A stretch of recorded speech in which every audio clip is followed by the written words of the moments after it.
Oke,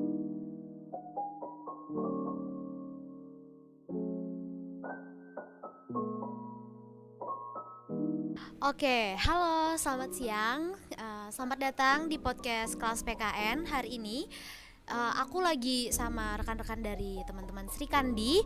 Bersama saya Grace. Kami akan menggali lebih dalam mengenai penerapan nilai Pancasila terhadap kaum transpuan, khususnya yang berada di Yayasan Sri Kandi Perintis pada hari ini. Nah, pada kesempatan kali ini sudah hadir bersama saya dua narasumber utama, yaitu ada Bunda Berbi selaku Ketua Yayasan Sri Kandi Perintis, dan ada Teh Citra sebagai staf dari Yayasan Sri Kandi sendiri. Dan hari ini mereka akan memberikan perspektif personal dan membahas dampak lebih luas dari kehidupan transpuan. Oke, sebelumnya kita kasih tepuk tangan dulu untuk dua narasumber kita hari ini. Oke, mungkin aku langsung nanya aja ya, Bunda sama Teh Citra. Nah, aku mau nanya mengenai gimana sih awal terbentuknya Yayasan Sri Kandi ini. Nah, apakah awalnya terbentuknya komunitas ini tuh merupakan emang sudah direncanakan atau memang sebelumnya sudah ada? Mungkin boleh diceritain dulu latar belakangnya. Oke, terima kasih teman-teman, Mbak siapa namanya? Grace. Mbak Grace. Ya, kalau ngomongin Sri Kandi, awal-awalnya sih memang kita dari yang satu hobi, yang satu kesamaan lah. Ada satu kesamaan. Dulu tuh ada teman-teman yang suka seni, ada teman-teman yang suka olahraga. Jadi dari situ kita berkumpul gitu. Sampai akhirnya kita membentuk namanya organisasi. Dulu bukan Kandi Perintis, dulu itu namanya masih Himpunan Waria Cimahi. Berjalannya waktu sekitar tahun 2004 2005 itu di situ kita bergabung sama namanya Kandi Pasundan. Dari situ berkonsolidasi se-Jawa Barat, Himpunan Waria dirubah menjadi nama Sri Kandi, dan kebetulan Kandi Perintis itu sebenarnya dari tahun 95 tuh sudah berdiri gitu, tapi secara hukum dan lain sebagainya itu sekitar tahun 2013 secara hukum, karena kita memiliki legalitas hukum gitu. Ya gitu, awal-awalnya sih dari yang suka nari-nari, yang suka olahraga, kita punya voli dan lain sebagainya gitu. Kita taunya cuman organisasi itu ngumpul, terus kalau ada kesenian kita terlibat, kalau ada olahraga kita terlibat. Asalnya dari situ sih gitu.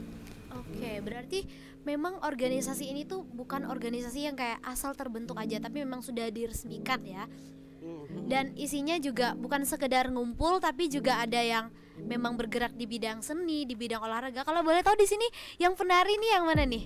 Banyak. Ini coba penari angkat tangan. Yang mana nih yang penari? Oke. Banyak kan? Bunda sendiri penari atau olahraga nih? Kalau saya itu multi talent. Multi talent, oke. Oke. Multi talent ya. Kalau Teh Citra sendiri nih lebih kemana sih? Aku lebih ke nari. Teh Citra lebih ke nari. Ya kalau aku lebih ke narinya sih. Biasanya nari apa sih? Dance kayak tradisional gitu, kayak modern dance. Modern dance juga bisa. Wah, keren banget. Tepuk tangan dulu dong teman-teman. Keren ya. Berarti nggak sekedar organisasi yang cuma ngumpul doang, tapi di dalamnya juga ngembangin skill gitu ya, dari seni mulai dan sampai ke olahraga juga. Ini aku lihat di spanduk-spanduknya gitu ya, kayak ada kegiatan-kegiatan memang sering diadakan gitu kah, rutin atau bagaimana? Ya, jadi setelah itu sebetulnya setelah kita memiliki legalitas hukum, karena kita punya renstra juga. Kalau dulu kan kita cuma ngumpul-ngumpul biasa ya. Kalau sekarang tuh kita punya program kerja yang jelas gitu. Jadi ada yang di isu kesehatan, ada yang di isu inklusivitas, ada yang di isu pemberdayaan juga gitu. Jadi kalau Sri Kandi Perintis ini mencoba untuk ya ayo teman-teman trans gitu, jangan cuman diem saja gitu. Kita harus lakukan sesuatu yang positif gitu, dan kita juga harus bisa berbagi sama masyarakat sekitarnya gitu. Jadi kita punya program kerja ya, jadi banyak sih. Jadi dulu itu kita yang ngomongin kesehatan aja susah, ngomongin tentang ini susah, ngomongin tentang itu susah, pendidikan susah dan sebagainya. Tapi sekarang tuh setelah kita punya program kerja, kita punya jejaring yang bagus juga, jadi akhirnya teman-teman juga beberapa teman-teman transpuan juga sudah terkapasitasi untuk itu. Oke. Nah, sekarang aku mau nanya nih sama Teh Citra. Kalau boleh tahu bergabung dengan Sri Kandi Perintis ini tuh pada tahun berapa sih, Teh? Aku tuh bergabung dengan Skandi Perintis tuh tahun 2010-an.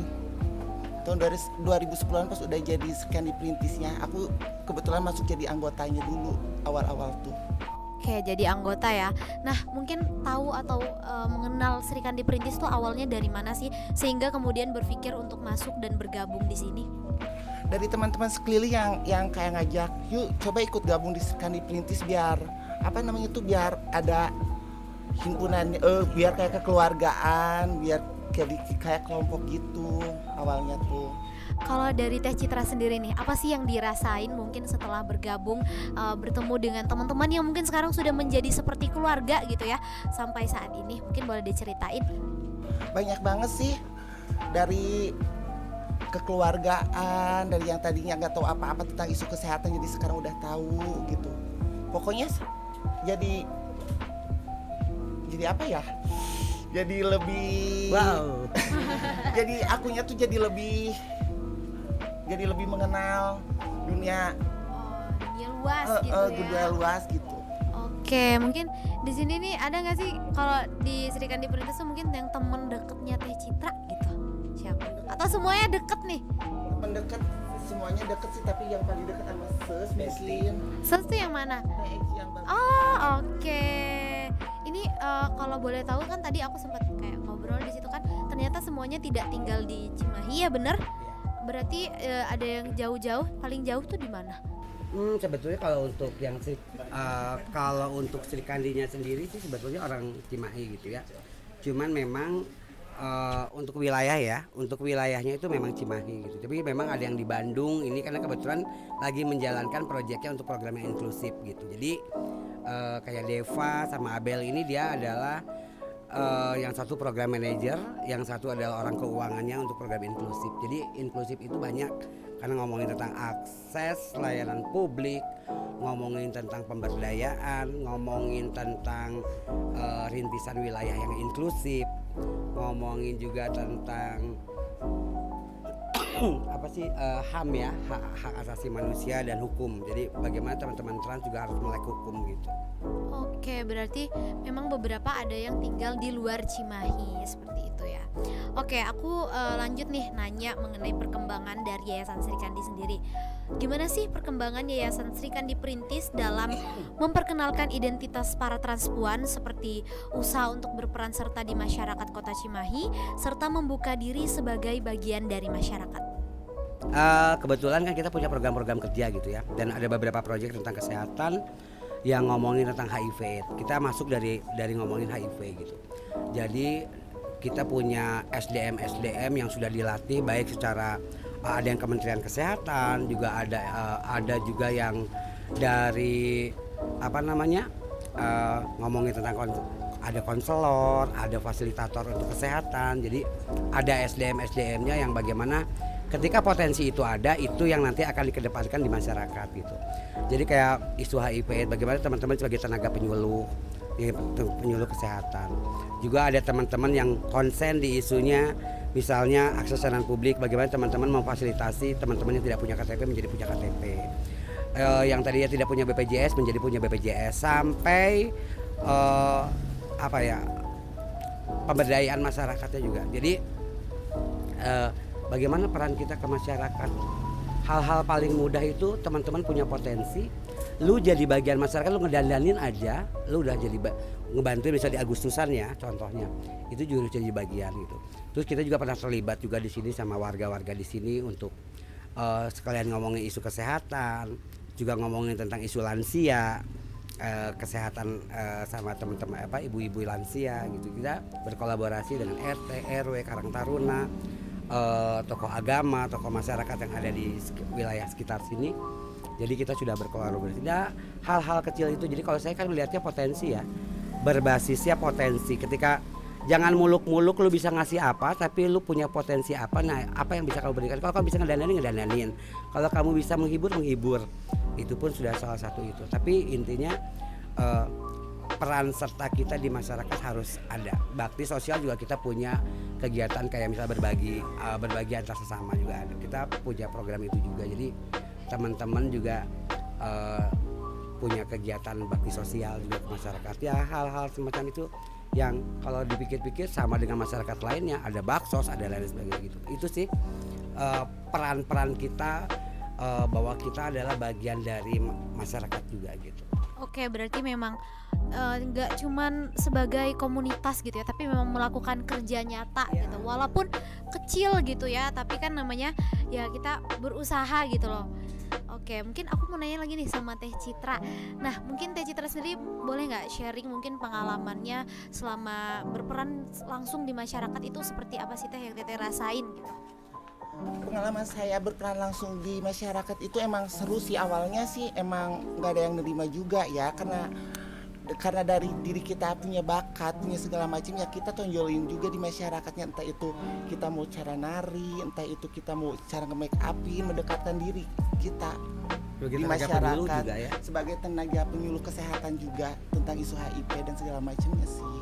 Walaupun mungkin stigma awal masyarakat mungkin melihat apa sih kayak Sri Kandi Perintis mau ngapain sih gitu kan. Tapi kalau dari Teh Citra sendiri gimana sih perasaannya? Apakah pada saat mungkin mendapatkan tindakan diskriminasi seperti itu tetap semangat nih buat ngelakuin, atau sempat mikir kayak ya udahlah mau dibantuin tapi orang-orang mikirnya kayak gitu. Gimana? Ya aku juga sempat down dulu sih waktu itu tuh. Cuma kan aku tuh punya teman curhat juga kan, terus kata teman aku nggak usah down segala macam, ya udah buktiin bahwa aku tuh bisa, makanya aku buktiin sebisa aku aja. Berarti memang segala niat baik gitu ya, kalau memang kerjanya memang untuk orang gitu kan, tapi walaupun apapun yang orang katain tentang kita, tapi kita tetap kerjain keren-keren. Mungkin boleh tepuk tangan dulu buat teman-teman Sri Kandi, luar biasa ya. Oke, nah sekarang aku mau lanjut nanya mengenai tantangan dan hambatan nih. Gimana sih teman-teman transpuan nih menghadapi dan mengatasi tantangan juga hambatan sebagai individu yang beridentitas unik dan sebagai bagian dari kehidupan di masyarakat, dan mengurangi stigma negatif terhadap identitas unik tersebut. Gimana sih caranya? Mungkin boleh nih Bunda dulu mungkin share ke teman-teman. Ya, kalau ngomongin tentang tantangan dan hambatan itu akan pasti ada. Tapi biasanya kalau saya ngomong sama teman-teman, apa sih yang kamu mau kedepankan? Apakah potensi kamu? Apakah kesempatan kamu? Atau kalau bahasanya apa ya? Kita suka ngobrolin tentang asset based thinking sama deficit based thinking. Kalau ngomongin asset based thinking, apa yang kamu punya? Apa yang kamu punya kesempatan kah? Potensi kah? Mau yang mana yang dikedepankan gitu. Nah, jadi itu jadiin pilihan sama teman-teman. Kalau kalian mau memandang stigma dan diskriminasi terus, itu nggak akan pernah berhenti, karena kita tidak bisa ngomongin memaksakan orang untuk ikut yang kita miliki, apa yang kita mau gitu. Tapi setidaknya kita bisa melakukan hal-hal baik dan hal-hal berguna saja. Itu merupakan salah satu langkah-langkah untuk ya kita sama. Intinya kalau saya kalau ngomongin sama mereka, jangan ngelihat saya sebagai warianya, tapi ketika saya ngomong sama mereka, lihatlah saya sebagai manusia.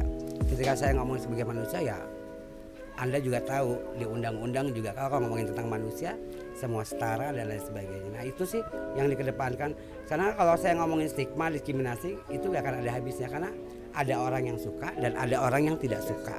Tapi kita akhirnya diberikan itu pilihan, apa yang mau kamu kedepankan? Apakah aset-aset kita yang kita miliki, atau hanya keluhan-keluhan kita saja bahwa kita orang yang tidak mampu, bahwa kita orang yang bodoh?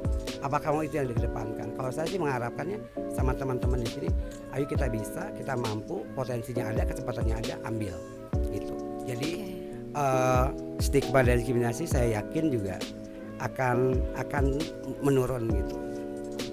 Mungkin dari teman-teman yang lain mungkin ada yang mau menjawab, bagaimana sih mungkin secara pribadi pernah mengalami diskriminasi atau pandangan-pandangan orang terhadap diri gitu kan, mungkin dengan karakter yang atau identitas yang unik. Gimana sih cara mengatasi atau mungkin menghadapi tantangan dan hambatan tersebut? Ada yang mau menjawab? Ada? Tuh Abel. Ayo silakan, boleh menjawab. Oke. Kurang jelas ya? Oke, aku ulangin ya. Gimana sih cara menghadapi tantangan dan hambatan yang dialami sebagai seorang yang memiliki identitas unik? mungkin di masyarakat mungkin sering dipandang sebelah mata atau mungkin dikata-katain. Nah, cara menghadapinya itu seperti apa? Oke, boleh pakai ini aja. Untuk menghadapi kayak stigma diskriminasi dari masyarakat, ya paling kita yang pertama selain kita menginklusifkan diri kita, selebihnya kita ya berbuat baik saja ya gitu loh. Karena kalau misalkan kita akan kalau stigma dan diskriminasi itu terus kita dapat ya, tapi setidaknya kalau kita sudah berbuat baik, kedepannya pun juga mereka pasti akan berbuat baik gitu sih. Kalau tantangan banyak ya gitu loh yang dihadapi oleh transpuan. Nah kalau berbicara tantangan nggak akan ada habisnya gitu. Kalau misalkan bukan hanya dari masyarakat tetapi dari sektor pekerjaan pun, untuk sampai saat ini kita tidak bisa mendapatkan pekerjaan yang memang sesuai dengan potensi kita masing-masing gitu loh. Dan teman-teman trans pun juga hanya bekerjanya di lingkup kecantikan, salon, padahal kalau kita berbicara potensi banyak kok gitu loh. Dan salah satunya diskriminasi yang sampai saat ini masih terjadi, teman-teman transpuan untuk datang ke tempat entertain masih ada diskriminasinya. Tetapi untuk gender lainnya mereka tidak mendapatkan diskriminasi itu. Selain itu kayak misalkan pengalaman pribadi aku di saat diterima di salah satu radio swasta yang ada di kota Bandung, karena gender saya seperti ini, saya tidak diterima. Dia membolehkan tapi kamu harus potong rambut gitu. Kalau kita berbicara entertain, radio kan di balik layar, hanya suara yang didengarkan, tetapi itu malah masih menjadi salah satu syarat untuk diterimanya bekerja. Itu sih gitu. Iya. Ada lagi yang mau jawab?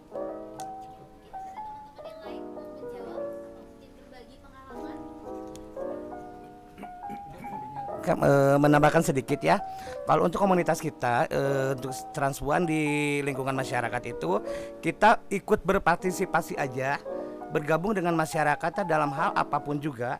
Yang penting kita memberikan hal-hal yang positif. Nah kalau udah deket, kalau udah gitu kita bisa masuk untuk memberikan sesuatu apa yang saya punya, apa yang saya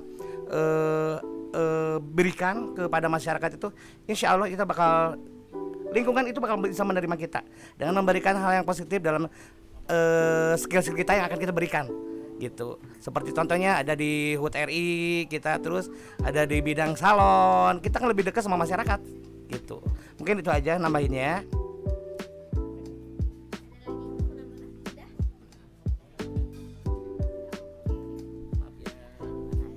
Terima kasih buat teman-teman yang sudah berkenan menjawab. Oke, mungkin aku lanjut nih ya Bunda ya, boleh ya? Oke, nah aku lanjut nanya, gimana sih, mungkin tadi kan Bunda juga sudah sempat menyinggung tentang mengurus hak-hak sipil dan lain sebagainya, kesehatan. Mungkin aku mau nanya nih, untuk teman-teman transpuan ini gimana sih lebih jelasnya mungkin untuk bisa mendapatkan pencatatan administrasi dan juga akses untuk berbagai pelayanan publik kayak kesehatan dan pendidikan, kesempatan kerja, mendapatkan KTP, KK dan lain sebagainya. Itu seperti apa sih Bun? Mungkin boleh juga diceritakan keluh kesah, susahnya perjuangan untuk mendapatkan itu semua gitu. Ya itu sangat nggak mudah ya, karena prosesnya juga panjang gitu. Stigma, diskriminasi tadi juga Abel juga sudah menjelaskan gitu ya, masih banyak di sisi pekerjaan dan lain sebagainya gitu. Tapi intinya yang pertama waktu itu kita lakukan adalah ketika kita adalah warga negara Indonesia, hal apa yang kita harus miliki? Yang pertama adalah, yang paling mudah adalah KTP. Karena teman-teman trans itu ternyata korban penipuan zaman dulu. Kalau KTP kita dibuat suruh bayar 200, yang penting KTP-nya jenis kelaminnya perempuan, dan kita tidak ikutin prosedur itu, dan itu mempersulit ketika sekarang. Hal itu kita lakukan pada saat kita mencoba melakukan audiensi dengan Disduk Capil. Jadi ternyata nggak segampang itu juga, karena teman-teman trans juga ada yang ingin disebut perempuan dan lain sebagainya. Akhirnya ada dua kepala nih yang harus kita luruskan, satu di tataran pemerintahan, satu di tataran komunitas. Kalau di tataran pemerintahan berkaitan tentang kebijakan-kebijakan apa yang kira-kira bisa dilakukan oleh teman-teman trans, yang penting punya KTP. itu pun dilakukan. Jadi bagaimana teman-teman kita sampai menanyakan kalau mau buat KTP dengan nama perempuan bisa, oh ternyata bisa. Oh kalau mau dengan jenis kelamin perempuan ternyata bisa, oh ternyata bisa. Yang penting ada syarat-syarat yang memang harus diisi. Ternyata tidak selesai di situ saja. Untuk mendapatkan sebuah KTP pun kita harus negosiasi dengan namanya teman-teman trans.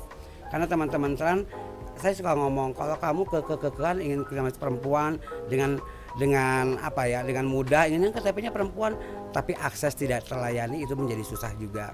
Itu pun kami mencoba untuk membangkitkan teman-teman bahwa kalau teman-teman ingin punya KTP yang jenis kelamin perempuan atau dengan nama-nama perempuan itu bisa saja, tapi memang prosesnya ada prosesnya gitu. Itu pun dipermudah. Nah itu berkaitan sama hak identitas ya, karena teman-teman itu di Indonesia itu belum ada gender ya, masih nyebutnya jenis kelamin, sehingga laki dan perempuan. Ketika teman-teman sudah paham tentang SOGI, ada namanya SOGI SC tentang seks, orientasi gender, identity dan seks karakteristik. Teman-teman harus dipahami bahwa ya, lu ada apa dengan jenis kamu kalau laki-laki ya laki-laki saja. Ekspresi kamu perempuan ya perempuan saja. Orientasi kamu sebagai heteroseksual saja. Ketika mereka sudah dipahami tentang SOGI SC, mereka baru mulai menyelami diri sendiri. Oh iya ya, saya tahu tentang identitas saya tidak harus malu dengan namanya laki-laki, namanya jenis kelamin laki-laki dan lain sebagainya. Nggak usah malu. Tetapi kalau kita mau berubah ternyata bisa gitu. Dan itu difasilitasi. Berkaitan sama layanan kesehatan, kita dulu juga sangat sulit karena kedandanan kita yang begitu aneh-aneh zaman dulu. Kita juga jangan begitu dong, nanti yang lain pada takut gitu. Itu salah satu bentuk-bentuk. Padahal kalau ngomongin tentang akses kesehatan ya lu jangan lihat pakaiannya, lu jangan lihat itu, memangnya bisa memilih gitu ya. Kita mau datang ke situ mau pakai baju apa, harus pakai baju apa, kan enggak juga. Namanya juga akses kesehatan yang harus dilayani gitu. Nah, itu pun prosesnya panjang. Bagaimana kita mengadvokasi orang-orang layanan berkaitan sama gender yang gender atau kelompok-kelompok minoritas seperti teman-teman transpuan gitu. Itu layanan kesehatan dan layanan publik lainnya begitu. Nah, itu hal-hal itu memang perlu dilakukan sama teman-teman untuk kesadaran mereka bagaimana bisa mengakses layanan-layanan, jangan sampai kita tertinggal. Kalau pas ya pokoknya kita jangan sampai tertinggal lah. Ya ayo, kalau ngomong pendidikan memang sampai sekarang kita sulit. Kalau di beberapa kota besar mungkin Jakarta dan sebagainya mungkin sudah lebih mudah, tapi kalau untuk di Jawa Barat ini khususnya masih agak kesulitan, apalagi teman-teman juga banyak yang tawarin juga ayo mau kuliah atau tidak gitu ya, atau kejar paket A, kejar paket B, tapi mereka kadang-kadang sudah ayo sudahlah saya mending cari uang saja gitu. Nah itu pun kita coba lakukan sama teman-teman berbarengan tim untuk bagaimana kita mengadvokasi baik di sisi pemerintahan maupun ke teman-teman komunitas gitu. Oke, berarti memang untuk pendidikan sendiri yang memang sampai saat ini masih cukup sulit ya, karena mungkin tadi stigma yang sudah berkembang di masyarakat, jadinya mungkin teman-teman transpuan yang lain mikirnya ya sudahlah lebih baik cari duit saja daripada masuk ke dalam lingkungan tapi kita merasa seperti berbeda gitu, diasingkan seperti itu ya. Mungkin Teh Citra boleh berbagi pengalamannya, mungkin entah itu di bidang kesehatan atau pengurus administrasi sipil atau mungkin di bidang pendidikan, mungkin pengalaman-pengalaman pahitnya atau yang lainnya mungkin boleh dibagikan ke teman-teman. Kalau buat sekarang sih di berbagi bidang itu nggak ada sama sekali sih, nggak ada kesulitan. Sekarang tuh udah lancar-lancar aja. Kalau dulu iya sih. Kalau dulu dengan penampilan saya kayak gini, orang tuh pada ngeliatin gitu kan, terus sebut aja nama asli saya pun orang tuh pada ih kok pada kayak gitu, kayak apa sih gitu. Kalau sekarang udah pada welcome, udah pada biasa saja. Entah itu mau di kepolisian, di kesehatan, di Dukcapil juga udah biasa sekarang tuh. Berarti orang-orang sekarang di masyarakat pada saat ini memang sudah sudah terbiasa gitu ya. Oke. Iya, sudah mau menerima. Nah, mungkin aku mau nanya lagi nih, ini boleh nggak ya? Aku nggak tahu ini boleh. Tapi kalau memang misalnya keberatan untuk dijawab tidak apa-apa. Apakah di kartu identitas sendiri itu tetap mengikuti yang sebenarnya atau bagaimana? Kalau aku sih masih ngikut yang sebenarnya. Di KTP aku masih laki-laki. Sempet sih aku juga ditawarin kayak mau ubah jenis kelamin nggak? Jadi perempuan, cuma aku takutnya administrasi yang lainnya kayak buat kesehatan dan lain segala macamnya, aku takut. Ya udah aku laki-laki aja, nggak dirubah. Tapi sempat ditawarin juga. Oke, berarti memang sempat ditawarin tapi tetap memilih untuk ya sudahlah pakai yang ini aja gitu ya. Tapi dengan identitas yang di KTP seperti itu kemudian di kehidupan nyatanya berbeda, sempat gak sih mungkin datang ke suatu tempat atau misalnya nih ke tempat kesehatan atau yang lain sebagai layanan publik deh, sempat gak sih kayak ada yang orang lihat terus kayak kaget gitu, kayak ngelihat berkali-kali gitu, ada gak sih? Yang kayak gitu tuh sering sih, cuma kata aku juga kalau sekarang udah terbiasa, kayak yang contohnya di bank aja dipanggil nama asli saya Solihin, yang datangnya aku kan, pasti si orang tuh pada ngeliatin kayak yang atas bawah, kak ini beneran kakak, iya beneran aku, emang kenapa gitu, kok di sininya laki-laki kok, ya udah nggak jadi masalah, aku bilangnya kayak gitu. Ya itu aku bilang tadi gitu, untuk menyadarkan diri sendiri pun butuh waktu gitu. Jadi daripada kita nggak terfasilitasi ya, aku pikir juga begitu. Jadi ya apalah arti sebuah nama, apalah arti itu kalau akhirnya menghambat akses lainnya. Tapi perjuangan tetap ada gitu ya. Karena di Indonesia memang belum bisa belum bisa mengakses untuk jenis kelamin perempuan atau gender, makanya gender transgender karena belum ada. Jadi akhirnya kita mengikuti yang ada, yang penting akses kita dapat lebih mudah, dan teman-teman juga sudah paham tentang SOGI, intinya tentang SOGI SC itu. Jadi ketika lu jenis kelamin laki-laki, ekspresi kamu perempuan, identitas kamu adalah transgender, itu udah mereka sudah paham tentang itu gitu. Jadi udah nggak ada malu-malu, nggak ada takut-takut. Kalau dulu sih saya juga disebut kayak begitu ya, kesal-kesal juga ya. Bapak ini katanya. Pas datang ember, bibir merah ya, rambut ngembang kan, alhemong kan. Jadi itu pernah membuat tidak nyaman. Tapi karena saya banyak belajar, saya juga harus ngomongin tentang benang merah ketika saya berbicara tentang dengan saya komunitas sama yang masyarakat umum, harus cari benang merahnya, yang akhirnya bagaimana membuat diri saya nyaman, masyarakat nyaman, yang akhirnya kalau ngomongin tentang penerimaan ya sudah terjadi gitu. Intinya itu. Jadi lu buat nyaman dulu diri lu sendiri. Lu udah itu kita harus lihat juga nih pandangan masyarakat tentang kita seperti apa. Kan harus ada benang merahnya. Ketika itu sudah ketemu ya sudah. Dan mereka pun sudah fine-fine saja melihat kita dan tidak aneh gitu. Itu aja sih. Oke. Aku mau nanya lagi nih. Ada nggak sih mungkin teman-teman dari Sri Kandi Perintis di sini yang sempat berpikir atau sempat dulu mengubah identitas mulai dari nama dan semuanya deh? Ada nggak Bunda mungkin punya rekan yang pengalamannya seperti itu? Ada dan memang jadi akhirnya mereka juga jadi dipersulit gini. Karena akhirnya kita harus ngomongin kalau gini, identitas itu harus sama dan sesuai. Itu kenapa? Karena kalau ngomongin tentang isunya kesehatan, bagaimana dengan anatomi tubuh kamu, amit-amit ketika kita mendapatkan kecelakaan, di situ jenis kelaminnya misalnya perempuan, secara penanganan, secara obat dan mungkin dan lain sebagainya juga akan berbeda ketika jenis kelaminnya perempuan. Tapi ketika kamu jujur dengan itu akan lebih mudah. Tapi kebanyakan teman-teman ada juga yang memang sampai sekarang juga masih, karena jadi akhirnya kebingungan, dia harus merubah semuanya.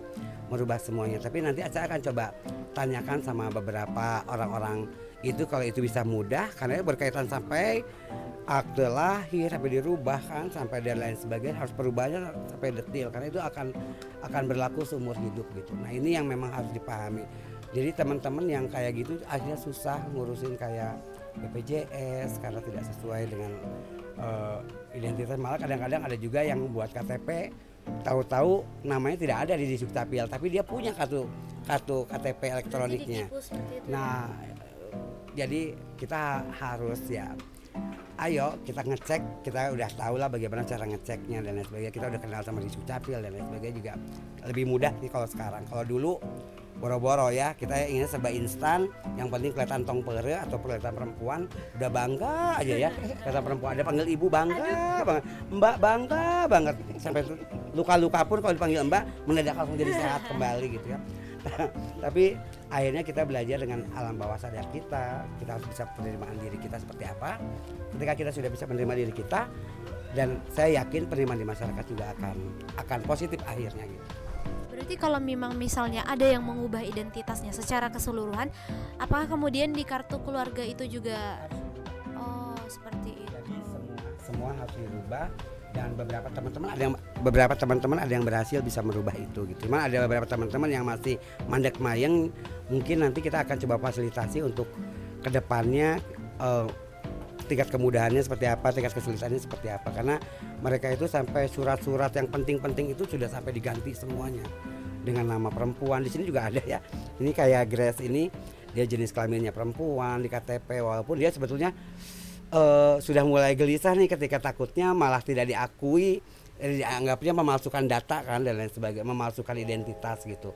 Tapi mudah-mudahan nanti kita coba akan berkoordinasi dengan beberapa instansi, apakah ini bisa dirubah, apakah sulit apa dan lain sebagainya, tingkat kesulitannya seperti apa, mudah-mudahan nanti kita bisa fasilitasi. Kalau memang bisa, oke, tapi kalau enggak ya sudah, saya kembalikan lagi, mungkin pemerintah harus bisa memfasilitasi itu gitu. Itu sih. Oke. Berarti di Sri Kandi Perintis ini sendiri memang ada teman-teman yang memang mengurus di bidang administrasi begitu ya Bunda, atau bagaimana? Sebenarnya tidak ada staf khusus, tetapi teman-teman yang misalnya kalau saya punya beberapa staf tanggung jawab untuk membantu. Kalau untuk staf khusus biasanya kita cuman ada nih misalnya staf-staf kecamatan, kita punya staf-staf per kecamatan, dia membantu untuk mengorganisir teman-teman. Nanti teman-teman yang paham bagaimana melakukan advokasi dengan pemerintahan, biar dia nanti yang ngebantuin. Misalnya di sini kayak Eci, ada Citra, atau ada juga teman-teman yang sudah bisa sendiri gitu. Ya harapannya bisa mandiri ya. Karena jangan kalau saya sih tidak mau teman-teman trans ini manja. Kalau ngomongin inklusif, ya kalau kamu ingin sama, ya lu sama. Kalau harus ngantri ya ngantri gitu. Tapi kalau harus buat ya buat. Kalau ngomongin males, susah, berarti kamu masih eksklusif gitu. Ya, itu saja sih yang paling gampang. Makanya saya suka tantang nih teman-teman, saya disebut cerewet ya cerewet gitu. Tapi ya ini untuk kebaikan mereka juga sih.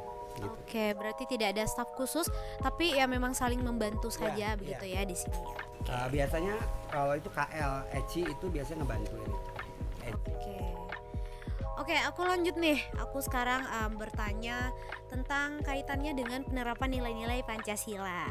Oke, bagaimana sih Bunda Yayasan Sri Kandi ini tuh melihat dan berusaha untuk menghayati nilai-nilai Pancasila dalam menjalankan kehidupan sehari-hari dengan masyarakat dan mengupayakan hak sipil untuk teman-teman transpuan?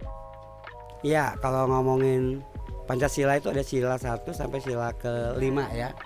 Yang pertama itu berkaitan tentang ketuhanan yang Maha Esa, bagaimana sisi spiritualnya teman-teman. Kadang-kadang kita itu kalau ngobrol itu jangan cuma satu ilmu. Jadi saya harus berbagai macam sumber, dari yang pembenci pun sekalipun saya harus mendapatkan informasi sebanyak-banyaknya. Jadi ketika itu secara personal, secara spiritual mereka dapat, ya lu nggak usah ngelihat yang lain ketika lu nyaman, karena hubungan kamu adalah satu. Ada, kalau bahasa Islam itu ada hablum minanas, ada hablum minallah. Bagaimana saya berhubungan dengan manusia, saya berhubungan dengan Tuhan. Tinggal kamu cari orang yang tepat secara spiritual. Saya juga mengharapkan itu sama teman-teman sih, ya itu bebas-bebas saja mereka untuk ngobrol. Kalau ngomongin tentang sila kedua, kemanusiaan yang adil dan beradab. Jadi kalau kita sebagai manusia, bagaimana ngomongin tentang keadilan, ya itu tadi, kalau ngomongin jangan jadi eksklusif, harus jadi inklusif teman-teman, karena kita adalah manusia, kita sama, di Undang-Undang Dasar juga sudah ada, ya harus itu diterapkan. Kalau tidak ya saya harus protes, saya demo lah, saya nggak takut sama itu.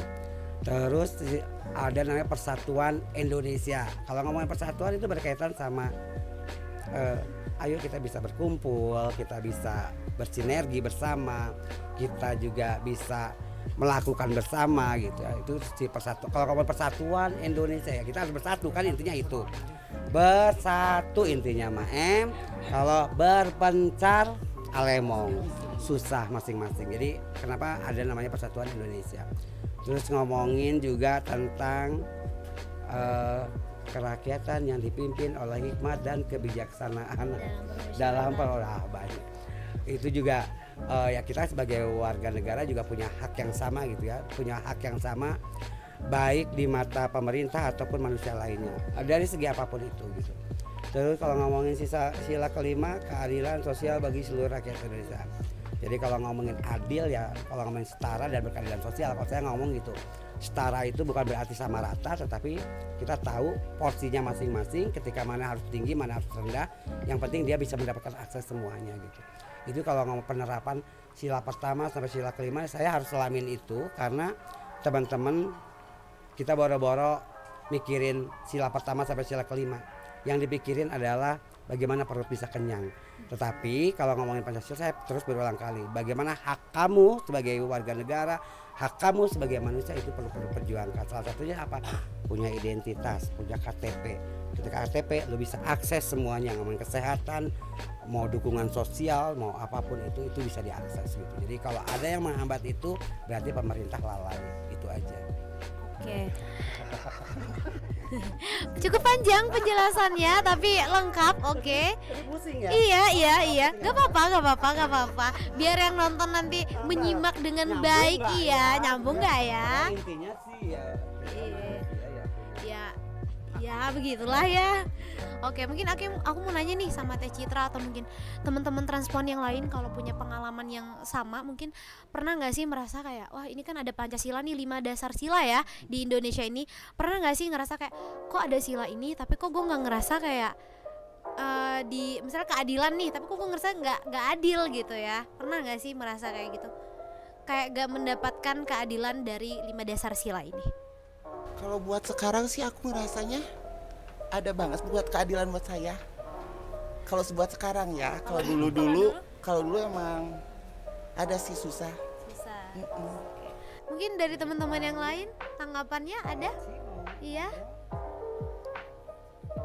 Kalau ngelihat Pancasila ya. Ada nggak sih pengalaman kayak merasa didiskriminasi padahal ada 5 dasar sila nih di Indonesia gitu?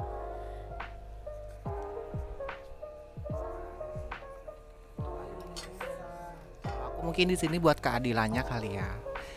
Kalau ngomongin masalah keadilan buat teman-teman transpuan, kalau untuk pengalaman pribadi aku sendiri gitu ya, sempat beberapa kali tuh di kecamatan kayak gitu sempat didiskriminasi juga kayak gitu, kayak misalkan dipanggil dengan nama asli kayak gitu, terus diketawain, terus pas ngambil foto diketawain, malah disuruh model-modelan kayak gitu, suruh jalan dulu, suruh ngapain dulu, sempat kayak gitu sih ngalamin kayak gitu. Cuman untuk sekarang nggak terlalu dipikir dan diambil pusing juga sih soalnya gitu. Soalnya kita kan ada beberapa juga yang udah terpapar tentang isu HAM gitu. Seenggaknya kita tahu kalau misalkan ada yang seperti itu, kita bisa membela diri kita sendiri. Mungkin itu. Makasih.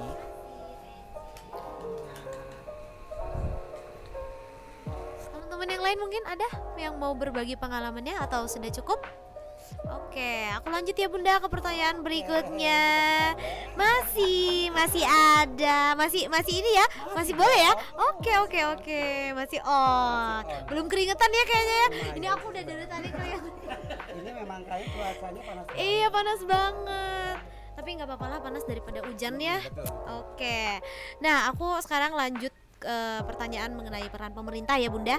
Dari pengalaman hidup selama ini nih sebagai seorang transpuan, kira-kira sejauh mana sih peran dan dukungan terutama dari pihak pemerintah setempat ya Kota Cimahi dalam membantu teman-teman transpuan memperoleh hak-hak sipil sebagai warga Kota Cimahi? Mungkin Bunda boleh bercerita sedikit mungkin ya.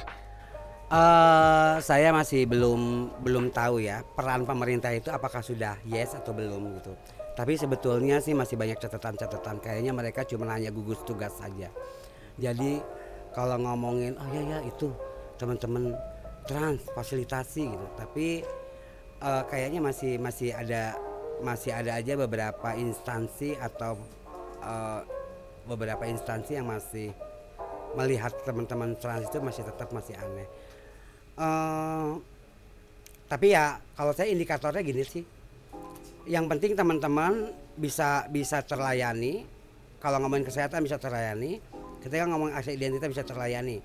Kalau melihat kebijakannya di Kota Cimahi sih nggak terlalu sulit ya sebetulnya untuk teman-teman trans bisa mengakses itu. Walaupun kalau ngomongin tentang stigma atau pandangan yang masih aneh itu masih banyak gitu. Tapi kalau peran pemerintah ya harus dimaksimalkan. Menurut saya masih belum maksimal. Oke, berarti sejauh ini kurang maksimal gitu ya dalam membantu mungkin teman-teman transpuan karena mungkin masih dipandang sebelah mata seperti itu. Oke, nah selanjutnya apa harapan atau impian yang terbesit di benak teman-teman transpuan di masa depan baik secara pribadi maupun untuk komunitas transpuan atau waria secara umum? Mungkin boleh disampaikan, mungkin nanti aku pengen denger sih satu-satu dari teman-teman yang lain juga, nggak usah panjang-panjang juga nggak apa-apa. Dari Bunda. Ya paling kalau aku sih pekerjaan itu jangan dilihat dari casing, dari teman-teman waria atau transpuan itu seperti apa, tetapi lihatlah dari kemampuan gitu. Sekarang itu kan masih melihatnya pendidikannya, kalau nggak tinggi ya lu nggak bisa kerja, lu kalau dandanannya seperti begitu lu nggak bisa masuk pekerjaan kan tidak sesuai dengan KTP gitu.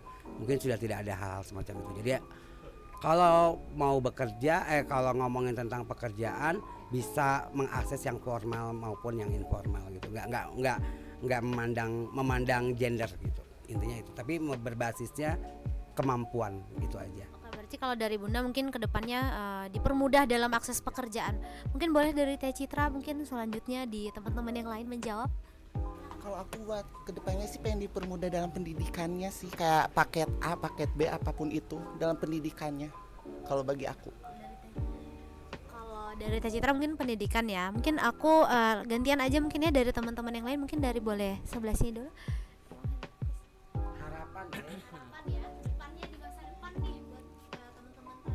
Saya setuju banget sama Bu Berbi. Saya pengennya juga dari segi pekerjaan.